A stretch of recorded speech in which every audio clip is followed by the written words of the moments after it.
Let's go now to Kenya, where a passenger bus has been sprayed with bullets in a suspected Al-Shabaab attack in Mandera South on Kenya's border with Somalia. Security officials in the county have told the local media that that's what they believe has happened. The attack comes hours ahead of the sentencing of 3 Westgate Mall attack suspects in Nairobi. The 3 are accused of aiding and conspiring to kill people in the attack that left 71 people dead. The 2013 attack was one of the worst on Kenyan soil.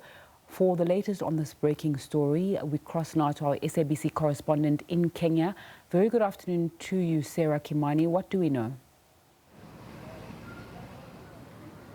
Well, what we know now at this point is that at least 5 people, all of them Kenyans, have been injured in that attack, which is in a place called Daba City on the border of Kenya and Somalia. And the bus that was attacked was heading to Nairobi. Now, it is not clear yet if this has any relation to what is happening where I am now, which is the High Court of Kenya, where we expect that the judgment will be passed today on 3 suspects of the Westgate Mall attack, which happened 7 years ago.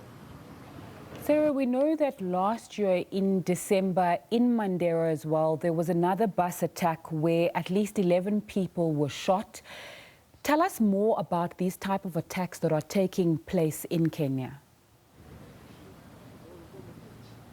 Well, the reason probably why they use areas like Mandera is because it's on the border with Somalia, where the Al-Shabaab militants are able to cross over into the border towns, attack, and then return back into Somalia unsuspected. Now, the border between Kenya and Somalia is quite long and porous, and there is no wall or anything or a fence, so it's easy for suspected militants to cross over, attack, and cross back again. But also, some of them live within the communities. Now, Mandera is a soft target because it's very far from the security headquarters, where it will be easier to detect. And then they may have taken advantage of the attention being here at the Nairobi law courts, where everybody was focusing on, and then they knew this would be a time to hit. Now, the other reason why they probably target buses is because these are moving targets, and in between one town and the other is just deserted areas, bushes, desolate areas without anybody. So it's very easy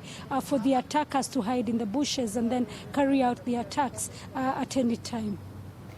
Okay, the United Kingdom government has put out an alert a short while ago, not in relation to this incident, but in relation to incidents in Kenya in recent times, saying there's a heightened threat of terrorism, including terrorist kidnappings across Kenya. Talk to us about the state and the heightened perhaps sense of anxiety in that country due to the frequent attacks that have been named, and what Al-Shabaab has said on January the 8th, saying Kenya must take heed and Al-Shabaab intends to attack tourists and others.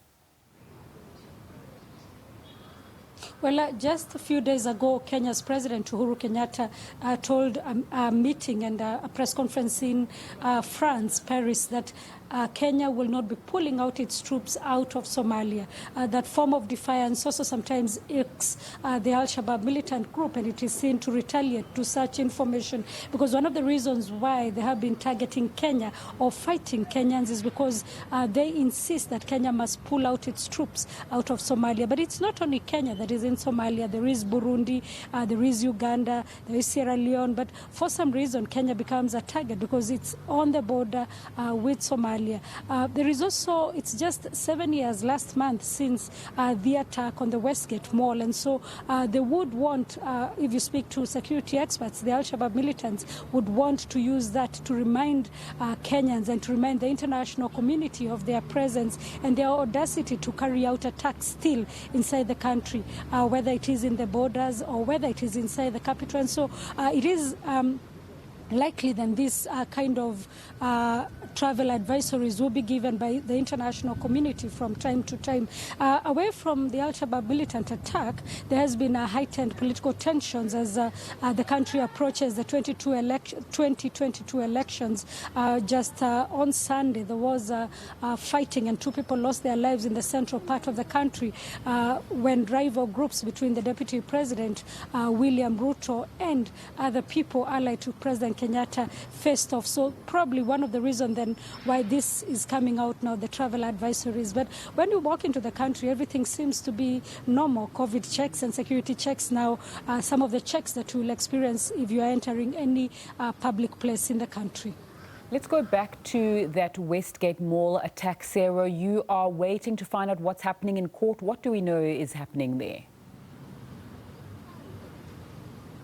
Well, what we know is that we expect that the judgment will be delivered today. It was supposed to be delivered on the 18th of September. That was postponed to yesterday, Tuesday, and now, yesterday, Monday, and now we are here waiting.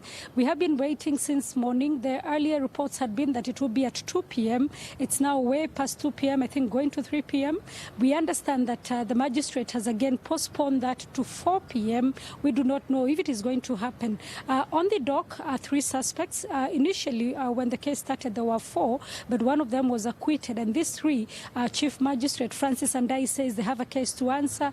They're accused of either conspiring or aiding in the terrorism activities that happened at the Westgate Mall, where 67 people died and 4 of the gunmen were also killed in the 4-day siege. Now, security is very tight here. We have officers from a special force called the Reke Squad, which is a special anti-terror control squad. We also have the case happening outside, not in the main building, but in a tent, not just because of the COVID-19 regulations, but also for security reasons. There have been police patrols all day long at the courts, probably anticipating that anything could happen, because this is a very sensitive case as far as security is concerned. Sarah Kimani following that story for us in Kenya and also updating us on that latest bus shooting in Mandera. We'll get more from her throughout the course of the day.